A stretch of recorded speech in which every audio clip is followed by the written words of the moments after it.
My grandpa once told me a story that completely changed how I think about money. He said, "Son, just saving money is like putting water in a leaky bucket. You need to learn how to make it grow." He started by telling me about his younger days. Back then, he was a dreamer, always thinking about a better life but never doing much about it. He called this his dreaming phase. He had big ideas but an empty wallet.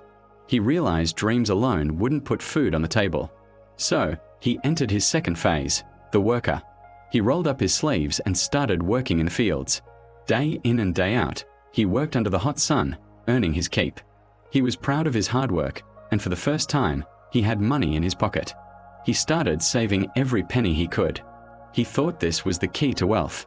He'd count his savings, feeling secure, but soon he noticed something. The prices of things kept going up. The money he had saved so diligently seemed to be worth less and less over time. His savings weren't growing, they were shrinking in value. This led him to his third phase, the saver. He became even more frugal, trying to outpace the rising costs. He'd depatch his old clothes instead of buying new ones and eat simple meals to save a little extra. But it felt like he was running on a treadmill, working harder just to stay in the same place. He was saving, but he wasn't getting ahead. He told me, saving is important, it's the foundation, but it's a defensive move. To truly build a future, you have to go on the offensive. That's when he entered his final phase, the investor. He took a small portion of his hard-earned savings and bought a few chickens. It was a risk. He didn't know much about raising poultry, but he was determined to learn. He read books, talked to other farmers, and put in the effort. Soon, those few chickens started laying eggs. He had more eggs than his family could eat, so he started selling them to his neighbors. With the money from the eggs, he bought more chickens. His small flock grew. He built a bigger coop. What started as a small side project turned into a small-scale poultry farm. The money from the farm wasn't just sitting there. It was working for him day and night. It was growing. He explained that this was the real secret.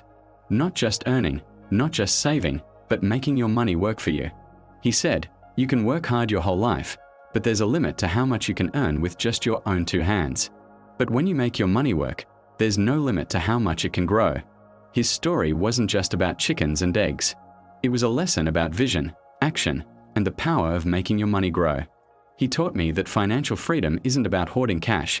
It's about creating systems that generate wealth. Whether it's starting a small business, investing in stocks, or buying assets, the principle is the same. Put your money to work, so one day, you won't have to. That lesson from my grandpa has been my guide ever since. Thanks for watching, and don't forget to subscribe for more stories that can change your perspective.